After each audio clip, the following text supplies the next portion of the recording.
Ahora vamos a ver los cambios regresivos, ¿ok? ¿Cuándo ocurren los cambios regresivos? Así como en los cambios progresivos ocurría cuando nosotros aumentábamos la temperatura, en los cambios regresivos va a ocurrir cuando nosotros vamos a disminuir la temperatura, ¿ok? El primero es la solidificación. Como tenemos aquí, la solidificación se da del estado líquido, al estado sólido. Entonces, como dice, es el paso de una sustancia en un estado líquido a sólido. Nada más. Por ejemplo, si nosotros colocamos un vaso de agua en el congelador, después de cierto tiempo, ¿qué va a pasar? Que ese vaso, el agua que estaba líquida, ahora va a estar sólido, ¿verdad? Eso es muy sencillo. Ahora vamos a pasar con la condensación. Dice que es el cambio de estado de una sustancia en estado gaseoso a estado líquido. Ejemplo, en invierno los vidrios de los micros se empañan y luego le corren gotitas. Ese es el vapor de agua que se ha condensado. ¿Se han dado cuenta que, por ejemplo, estamos en los micros, ¿no? Y hace mucho frío y de la nada nosotros vemos que corren gotitas? Eso pasa porque la temperatura está disminuyendo, o sea, la temperatura en invierno es mucho menor a la temperatura en verano. Entonces, eso es lo que pasa. Se van a crear ciertas gotitas. Ahora vamos a ver la sublimación indirecta. Es el cambio de una sustancia de estado gaseoso a estado sólido sin pasar por el estado líquido. O sea, de frente va a pasar de aquí para acá. ¿Ok? Ahora vamos a ver los fenómenos físicos y químicos de la materia.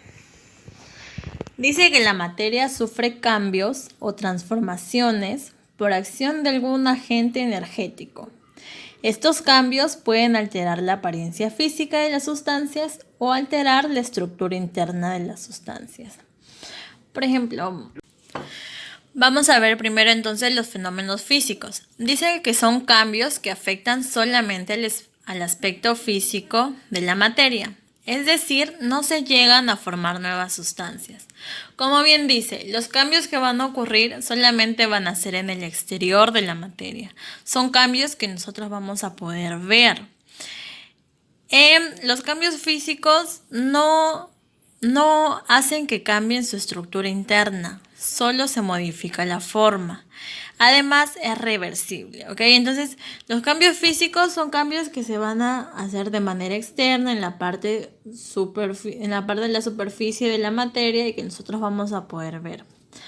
Por ejemplo, tenemos los cambios de estado, de fusión, condensación, sublimación. Por ejemplo, la fusión es cambiar el estado sólido al estado líquido. Como nos damos cuenta, ahí están cambiando la apariencia, la forma externa.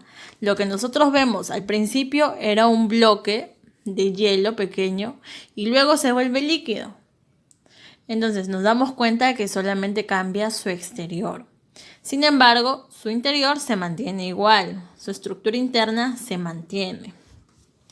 Aquí tenemos otro ejemplo. Cuando arrugamos un papel, ¿acaso se va a cambiar la estructura interna solamente porque arrugamos el papel? ¿Va a haber algo, algún componente, algún elemento se va a cambiar? No, ¿verdad? Todo el cambio va a ser externo. El cambio nosotros lo vamos a poder ver. O sea, al inicio el papel era liso y de un momento a otro se vuelve como con arruguitas y eso. Ahí nos damos cuenta que ese es un fenómeno físico. Cuando doblamos un clavo, igual, nosotros vemos esa deformación. Sin embargo, no ha cambiado nada en su estructura interna. Todo es en el exterior. ¿Ok? Ahora vamos a ver los fenómenos químicos. Los fenómenos químicos, como dice, son cambios que afectan la estructura interna de la materia. Es decir, se llegan a formar nuevas sustancias. Llamado también cambio químico, ya que se altera la composición interna de la materia, siendo un poco irreversible.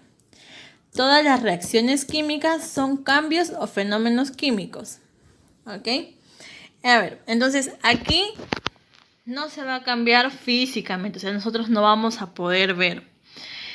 Ese cambio se va a hacer en la estructura interna, en la estructura interna de la materia, ¿ok? Y se van a formar nuevas sustancias. Por ejemplo, vamos a ver acá los ejemplos. Si tenemos las plantas, ustedes saben que las plantas realizan la fotosíntesis, ¿verdad? Entonces, al hacer ese cambio, al hacer ese fenómeno químico, se está creando. Porque de lo que venía el CO2, ¿qué sale? El oxígeno. Ahí nos damos cuenta que hubo un cambio, ¿verdad? Igual, en la respiración, nosotros respiramos CO2 y nosotros respiramos CO2 y botamos, disculpen, nosotros respiramos oxígeno y botamos CO2. Ahí nos damos cuenta que está ocurriendo un fenómeno químico, está entrando una sustancia, pero de nosotros sale una diferente, una sustancia nueva, ¿ok?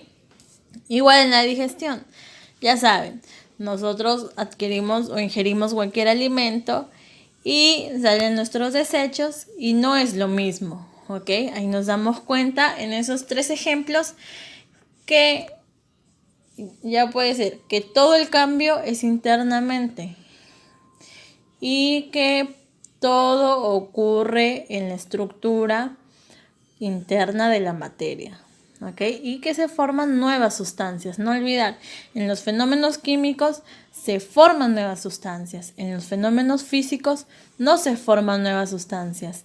La materia se mantiene, lo único que cambia es su aspecto, ¿ok? Su exterior.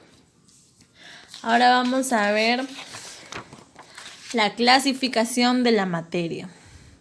Como ya sabemos, la materia es todo aquello que ocupa un lugar en el espacio, todo objeto que nosotros podemos ver, ya sea un cuaderno, una mesa. Lo que vamos a ver ahorita es la clasificación. La materia se clasifica en 2, en sustancias puras y en sustancias compuestas, ¿ok? Entonces, la materia se clasifica en sustancias puras y en sustancias compuestas. Una sustancia pura es la clase de materia que tiene una composición química definida y presenta una serie de propiedades particulares. Por ejemplo, tenemos la composición química del agua. Está dado por 2 átomos de hidrógeno y un átomo de oxígeno. Y una propiedad particular del agua es que su densidad es 1 gramo por centímetro cúbico. Ok, entonces las sustancias puras tienen una composición química definida, una fórmula química definida, por decirlo así, y presenta una serie de propiedades particulares, ¿ok? Y existen 2 tipos de sustancias puras, los elementos y los compuestos. Los elementos son las sustancias simples. Dice que esas sustancias no se pueden descomponer. Y esas sustancias son todos los elementos de la tabla periódica. Esas son las mínimas sustancias que existen, porque de ahí ellas no se pueden seguir descomponiendo, ¿ok? Tenemos ejemplos: la plata, el sodio, el cloro, el mercurio, flúor, ozono, ¿ok? No solamente son los elementos de la tabla periódica, sino también pueden ser todas las sustancias formadas por un mismo número de átomos. Por ejemplo, en el ozono está formado por un solo elemento, que es el oxígeno, pero no hay solo un oxígeno, sino en este caso hay 3 oxígenos, ¿ok? Pero es solamente de un elemento, ¿ok? Entonces tenemos el oro, que es Au, ese es su símbolo químico. Y tenemos el oxígeno, que su símbolo químico es O2, su fórmula química. Una nota. Dice que un elemento se representa por símbolos químicos. La primera letra es mayúscula y las siguientes van en minúscula. En caso, si hubieran letras, por ejemplo, como en el oro, es AU. pero sin embargo en el oxígeno solamente es O. ¿Ok? Tenemos ejemplos como el calcio, la plata, el flúor.